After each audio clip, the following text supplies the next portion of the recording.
Here's the 0-1. This is going to be a tough play. Bryant, the Cubs win the World Series. Bryant makes the play. It's over. And the Cubs have finally won it all.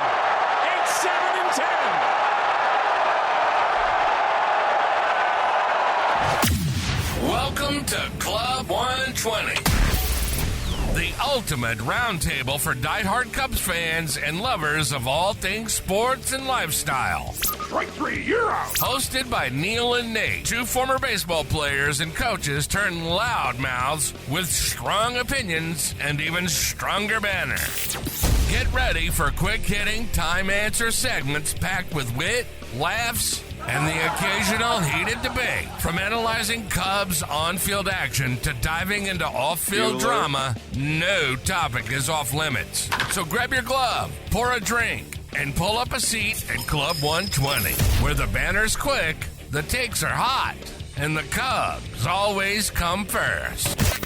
Let's get started. Play ball. Hello, Cubs fans. It's 1:20 in the afternoon. You know what that means.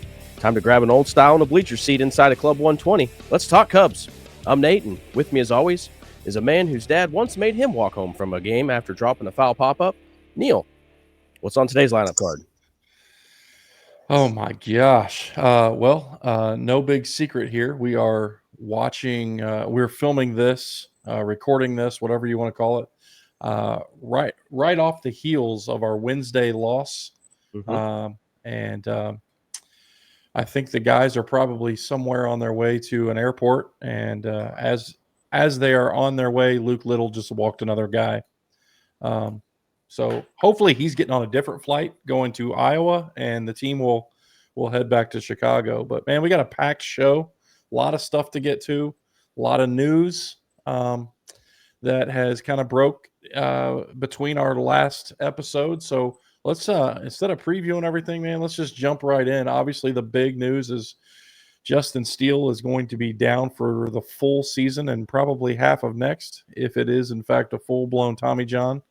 The latest thing I saw was that if it's just a cleanup procedure, he could start the season on time next year. But if it's a full-blown Tommy John, once the doctor gets in there, it's going to be, the usual probably season and a half.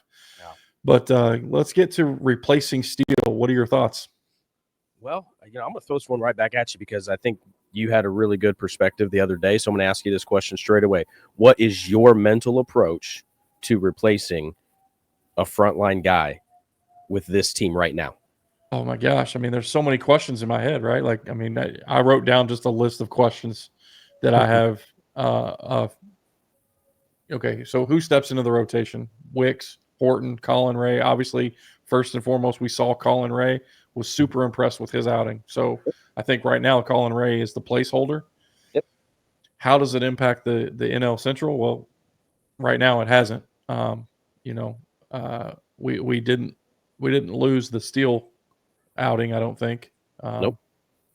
And then how does this change how the front office approaches the trade deadline? Now that's a big one. Will they wait till the trade deadline? Will they do anything? Do they need to do anything? And could this open the door for more bullpen games where we see, some creative pitching strategy? You talked earlier in the year, preseason, about possibly, since we had so many horses down there, about a possible 6-man rotation. Well, I think this kind of blows that. I don't think we see a 6-man rotation unless we go out and get somebody. Yeah. So the good news is that as of right now, for the next couple of weeks at least, as the schedule lays out with the off days, the Cubs will not need technically a 5th starter until May 2nd or 3rd. Okay, so right now we're going to be business as usual with 1 through 4. We're rolling Shota, Boyd, Tyone, right, and then why did I just go blank right there? Ben Brown, sorry, my dog. And that's what we're going to see for the next couple weeks. You might see some extensions there, so Ray will probably fall back into the swing route. Really, the mental approach question goes with this. What are you doing with the giant $500 million elephant in right field? Because I think that's got to have the number one mental approach for where you're going right now. Because if you're all in on extending Tucker, no matter what, to an extent, do you not have to make a run at everything this year and basically just make a sale for a sale, if that makes sense? Like, you got to sell out now to win the Central, to make a deep run, for him to believe that Chicago is the place where he can put his face, be the face of the franchise, and be that guy, right? Yeah, no, I agree. Okay, so then if that's the case, the next question is this: who are you not willing to part with at AAA right now? I think it's Cade Horton, in my opinion. Cade Horton is, to me, the only untouchable down there. Okay. I mean, I'm putting Alcantara, Casey? yeah, Casey. I mean, if it means we're going to go get a dude and an actual dude. Okay. So what defines a dude for you? Sandy? Probably. I mean, Sonny Gray? yeah. I mean, Ryan? we just have to. If we're going to let it ride, then our bullpen's got to be better. I mean, that's the bottom line. And look, we're going to get to that later. We're going to get to the extension thing. We're also going to get to the bullpen is good. That's our next topic, actually, if you want to go right into it. But is the bullpen good is the next topic. And like the question is, or not the question, it's not a question because we've seen that they can be. Mm-hmm. And we've seen the potential of what the bullpen can be. And I got to be honest, I'm here for it when we're rolling out Merriweather to Hodge to Presley, who has been his last couple outings has been solid. Mm-hmm. Like I'll jump on Jan's bandwagon if that's the Presley we're going to get. You know what I'm saying? Like absolutely. Yeah. So I think the bullpen is getting where we want it to be, and I love the message. Like Pearson comes out, lays an absolute dog turd on the mound, and we send him down. And we're going to see if we back it up with doing the same thing with Luke Little here. I think that's exactly the case, right? Little gets the rest of this week or the weekend and maybe one or two more. And then I think they're going to, you got to throw the fish back sometimes. Is the bullpen good? Growing in confidence, Keller, right? Roberts comes up and absolutely shoves. I'm going with him as a mayfly just threw in my face there. A Roberts is a Joe Kelly 2.0 starter kid. I'm just running with this deal, and I like it because he doesn't care right now. He's not pitching like the scared kid he was last year, right? Like he was scared to get in the zone. He was sweeping that thing. It was never brushing anything. And now he's just throwing it in the zone, and it's just disappearing, right? You see Palencia coming in. He hit that walk today, and oh my gosh, you're thinking, uh-oh, here we go. And then he just, free and easy again. So, man, there's a lot of dudes down there. I like it. Their cage was rattled with the moves. There's a lot more coming too. So let's not forget about that, right? You've got Tyson Miller. They just signed Cosgrove. We've got Brazier down there somewhere in rehab. I don't know. I guess he's in rehab hell because he can't seem to get any progress going. But I mean, those are three big league guys right there. So it's going to get crowded real quick. So if you're not going to shove it, you can head on back to the farm if as far as I'm concerned. And I love that mentality because the reality is that's what's got to come in after those starters go out there and hang it out like that. They've shown they can get these guys out 4, 5, 6 innings. They can get into that third time through the lineup. Our frontline guys, all 4 of the guys right now have impressed in the last 2 weeks from starting pitching wise. Yeah, my notes are obviously a little right. It's just got to be a hammer and a hammer and a hammer. And we're not, and there's always right now, it just seems like there's just one guy that just isn't going to finish that chain. We saw that chain last night, right? That's a chain, 5 straight, just hammers just coming out, no chance. And I'd love to see that. Is the bullpen good? That bullpen's good. We know how bad it can real quick. No, so and my notes obviously changed a little bit with I made my notes prior to watching today's game or Wednesday's game, which is today. But, so I put in my notes who's stepping up. Luke Little, Palencia. Obviously, Luke Little's not up to the task. It didn't look like it today. Palencia walked the leadoff guy and said, you know what? I'm going to mow down the rest of the side. And he did. And that's, to me, that's what I want to see. Yeah, I want to see somebody walk the leadoff guy and then be like, okay, you know what? No more. Yep.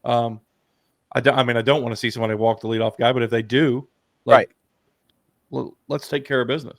Sure. Let's talk about the bullpen though, and how the matchups are being handled. Like, do you feel like, I feel like when we're playing other teams, where they're matching up, they're righty, lefty, they're playing matchups, and we're just playing innings.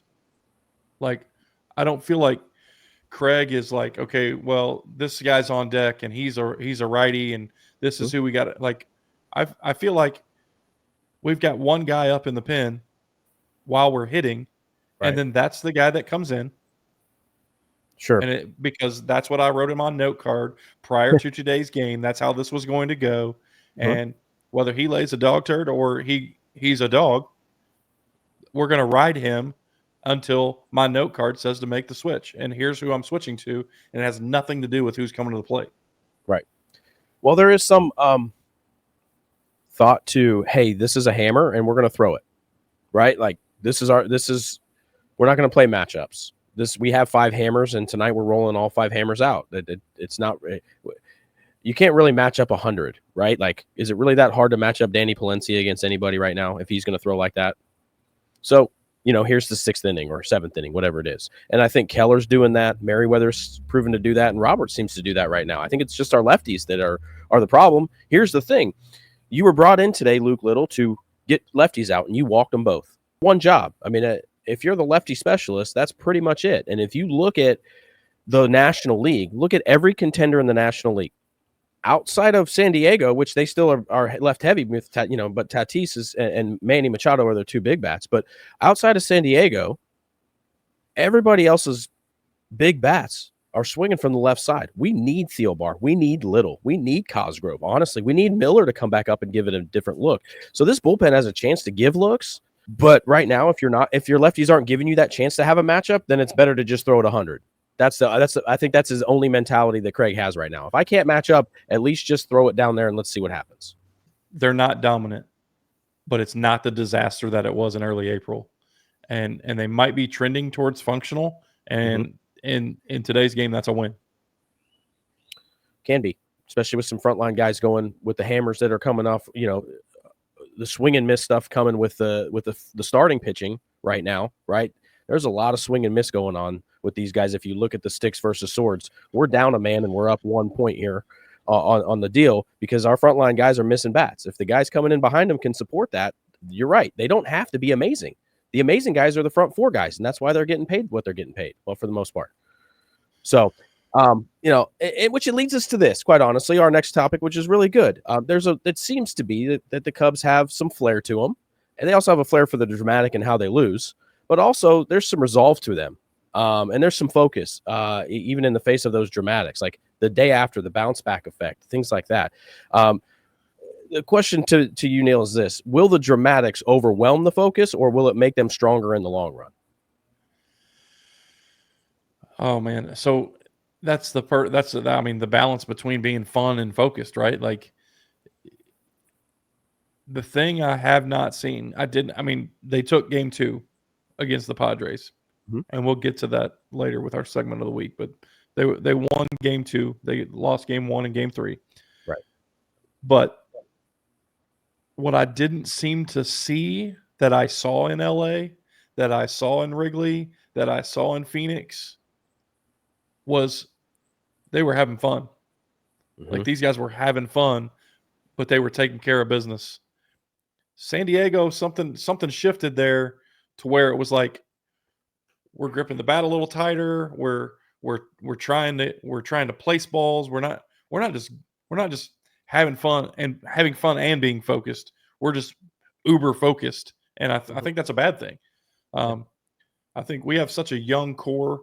Shaw's down, but PCA and Workman, and they're going to bring energy, and I think we need our veterans to, Tucker, Happ, and Swanson to cut up a little bit as much as they need to say, hey guys, here's where we lock it in. Because one of the things, I talked about it in my best of the week last week was that was my best of the week was how they bounce back. They lose a lead, they punch right back. They get punched, they punch right back. And we saw it in game 2, but game 1 and game 3, we didn't see it. We just got down and got down. It seems to me like the schedule just settled in, didn't it? They looked up and they're like, San Diego, like literally haven't lost since we kicked their butts last week. And you're like, okay, and where do we go? And we go home to what?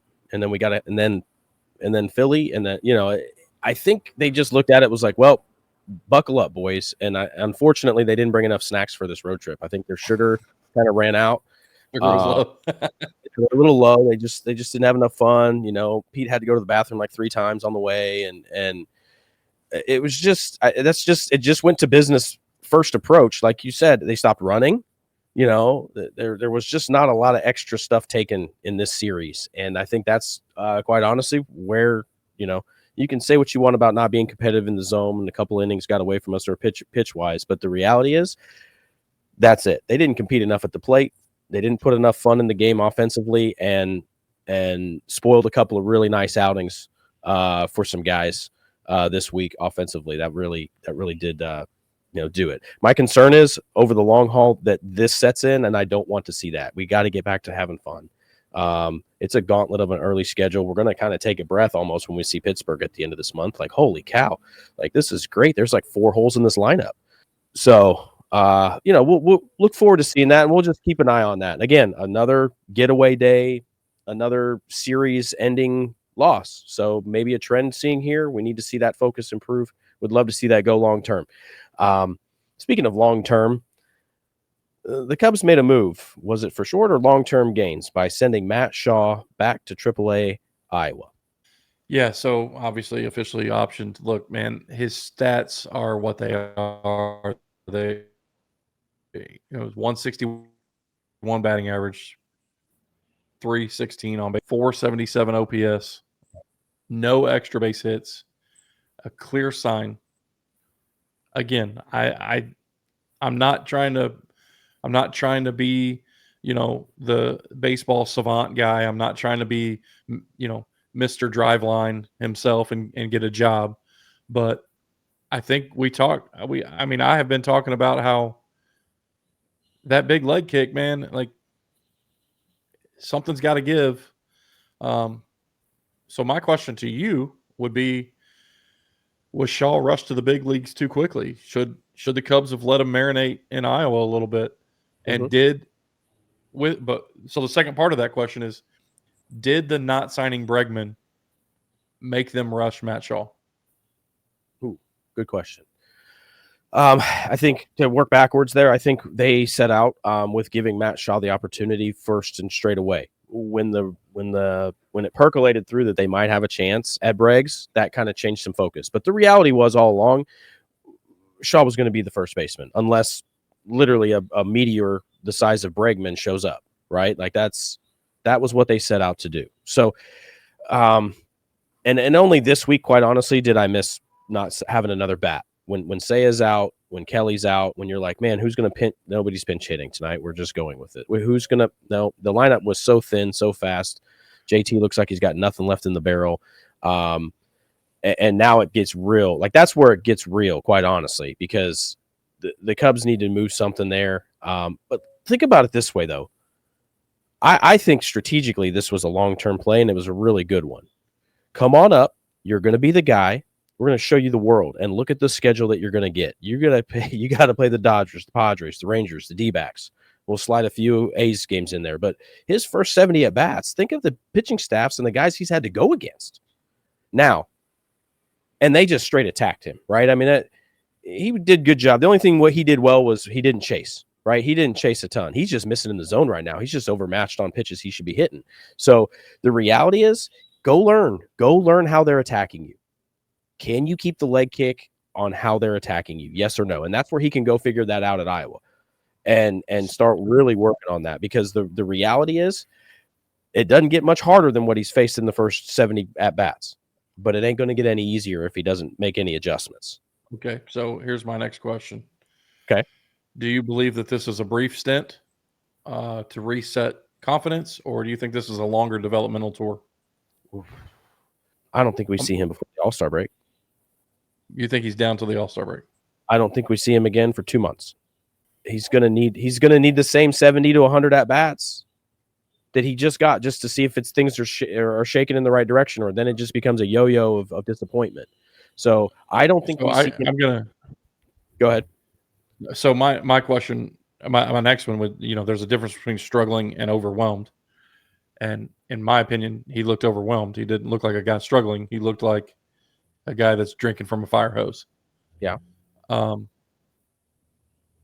that's, in my opinion, that's okay for a young guy. Yeah. But what do you think he's the type of guy with the type of resolve that goes down, gets a reset, and comes back better, or is he rattled? I don't think he's rattled at all. I think he's been successful everywhere he's been. This isn't the first time somebody's come after him from an unorthodox approach to the way he goes about swinging the baseball bat. I'm not saying he's stuck in his ways, but he's been successful and had enough resolve to keep this going and make it to the major league level with that swing. So he's pretty darn good. I think we're just, like you said, he's drinking from a fire hose, and the fire hose was Cy Young winners, 18-game winners after 18-game winner after 18-game winner, closers throwing 100. I mean, he saw the best of the best. So I think another 100 at-bats down at the farm, give him a reset, and I think you'll find that he might look the same when he comes back, or he might look completely different. I mean, obviously we'll know because enough Iowa Cubs games are on TV, so we'll get to watch this a little bit. But I think they keep him down there until they know he's fully marinated at this point. But the final question in this one, though, would be, if you look at what happened this week with Seiya and Kelly being down and how thin that lineup went, if you had to make a phone call today to Iowa to get a bat up here and it wasn't Shaw, who are you calling to bring up? Yeah, I mean, I know who I would want to bring, but there's no place to put him defensively, and we don't need another DH. Mo Baller? Yeah. Like it. Okay. All right, so let's move on to our last topic before we get to the segment of the week. The last of the main topics are those extensions. Rumors swirl that the Cubs are in deep extension talks with Kyle Tucker, and then also there were some rumors about a PCA. I don't know if that's really an extension as much as it is a olive branch and a long-term deal. Like, hey, we want you here. Right. What do you think this tells us about Jed and Tom's long-term vision? Well, they got a leak. Unless they're leaking it. They have a leak. And I think it could be, what did I tell you last week when this first popped off? Ricketts is pushing this information out. I honestly do. I don't think it's even Jed. I think it's Ricketts. He sees the social buzz. He sees everybody on Cubs Twitter freaking out. Float this out there that we're in talks. Put the pressure on the player. Put the ball back in his court a little bit to say, hey, we are working on things, and there's a structure out there, and it's up to the player, but he's betting on himself.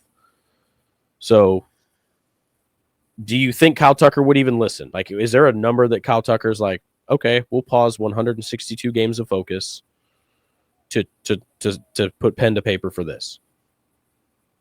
I do. I think anything north of 8 years and 450, he's gonna listen. Anything wild? Do you think he wants anything like opt-outs, deferred money? Has there been anything that you feel like he's going to be a difficult, or this is going to be a pretty straightforward dollars and cents make all the sense? Yeah, I think it's dollars and years. Okay. And he may want some opt-outs. I mean, who wouldn't, right? Like everybody wants the ability to say, it's just the terms of those opt-outs. Like, what happens to that money if I opt out, or what do I owe the team anything if I opt out? Right. I'm more intrigued with the PCA. Mm-hmm. I think we've seen this now with Merrill. One of the earliest ones to do was Evan Longoria. Remember, he did that a while back. I think the Braves pretty much wrote the blueprint for this. Like, locking up your young core early. I think that's right out of the Braves playbook. I mean, all those guys are so freaking young. Yeah. And they swallowed them up. Mm-hmm.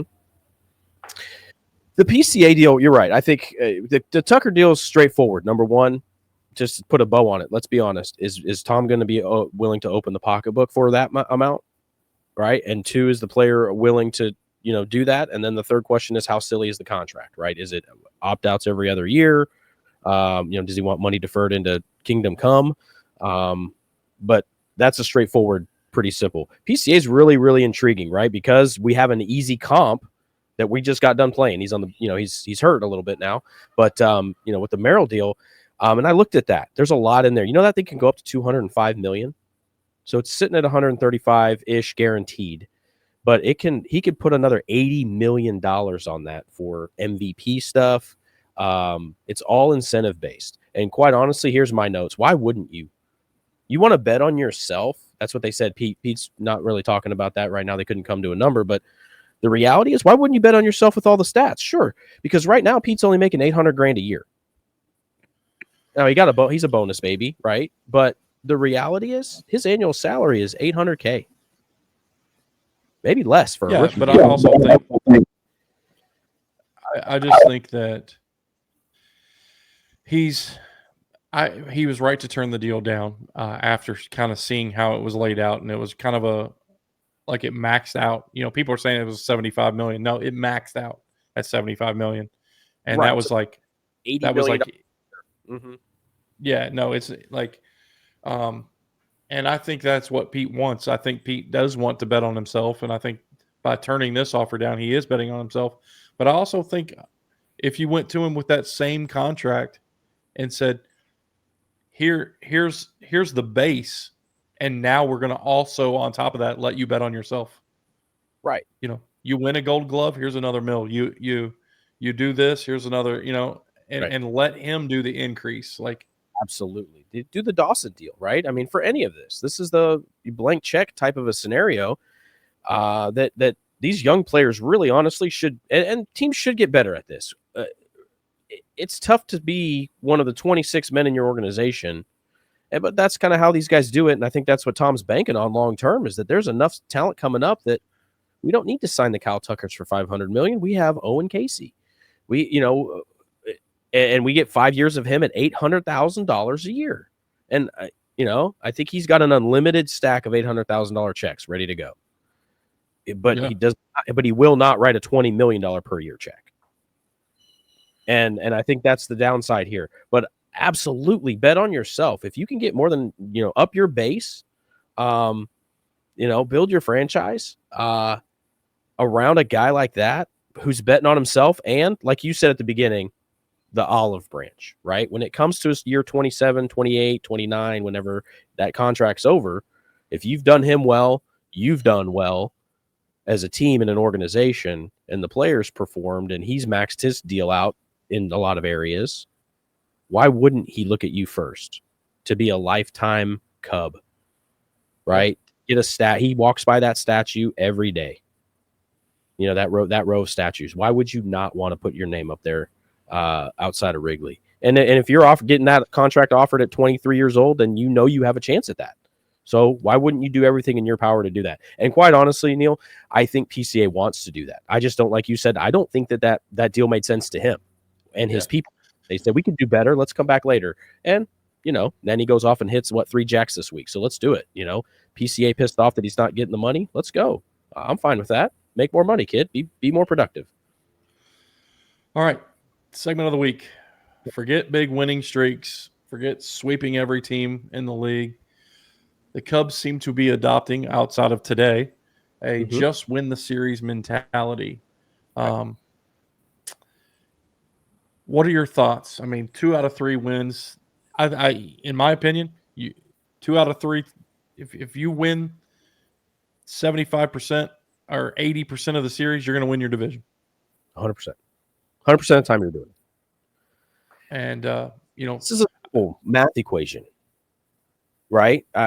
We looked at this, and there's a theory out there in the baseball community. You take all of your games and you divide it in by 3s, right? You're going to win a third of your games. You're going to lose a third of your games, and that last third, you got to win or lose them, and that's going to define your season. That's how many games over 500 you are. That's how many games under 500 you are. That's it right there.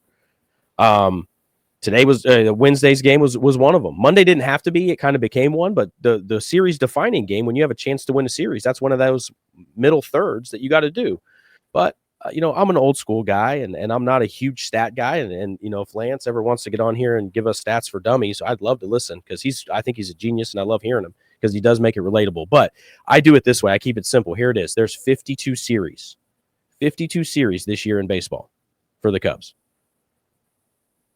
We got to win them. If you just win this series, you get a day off tomorrow, or you go to another place tomorrow, whatever it is, another team comes in, but just win this series and you're going to be right where you want to be. They have all this algorithm about how to be a 90-win team. How about you just look at this as a mini series? Because guess what you're going to have to do in round one anyway, unless you get the bye, right? You got to win a 3-game set. You got to win 3 games.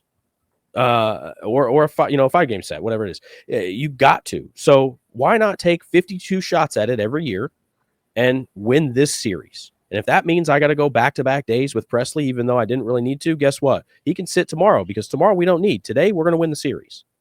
And that's the mental approach. If I need a pinch hit right here because I got somebody on the bench that had a day off, well, get up. We're going to win this series. And in the end, right now, if you look at it, we are 4-2-1. We split the Arizona series, the long series, the 4 games you got to watch, but we're 4-2-1. We're doing well. But I think if you just keep it simple from that approach, then we don't have to get into what the algorithm looks like to get to 90 wins. It's really simple. How many games is this series, and what's it going to take to win it this week? Ready? No, go. yeah. I think we have to buy into the win the series mentality. I think standings can wait. Let's quit watching the flags and who's in first and who's they're 3 games behind. Just win the damn series. Like, let's just take care. Let's focus on the mini battles, win the mini battles, and the war will take care of itself. Love it. 100%. So watch for that. We're going to just hashtag WTS. If you see that out there, that's all that is. That's just a mental approach that we want right here. It might be for an at-bat, right? You might see it there. You got to win this at-bat. No, just win the series. Win this at-bat just helps contribute that. So it's great, man. I love the team's approach. I'm looking forward to how they come off of this one. This has been a first series loss in a while. They've been playing really good. So let's see how they take this day off. Seems to be rolling like water off a duck's back. So I'm looking forward to a nice bounce back set here this weekend, and get back on that with the Cubs. Yeah, absolutely, man. That's it. That's our show for the week. Thanks for tuning in. Be sure to like, subscribe, follow on all social media platforms at Club120 Show, or visit us online at club120show.com. That is it for the week. Thanks for tuning in. Go Cubs, go. Go Cubs, go. This has been Club 120. Neil and Nate have practically spent their entire lives doing something centered around baseball. And with these guys, you're going to get quick-hitting, time-answer segments packed with wit, laughs, and, yes, heated debates. We hope you enjoyed the show. If you did, make sure to like, rate, and review. We'll be back soon. But in the meantime, you can find us on all social media platforms at Club 120 Show. And, of course, the website at www.club120show.com. Until next time, go Cubs, go!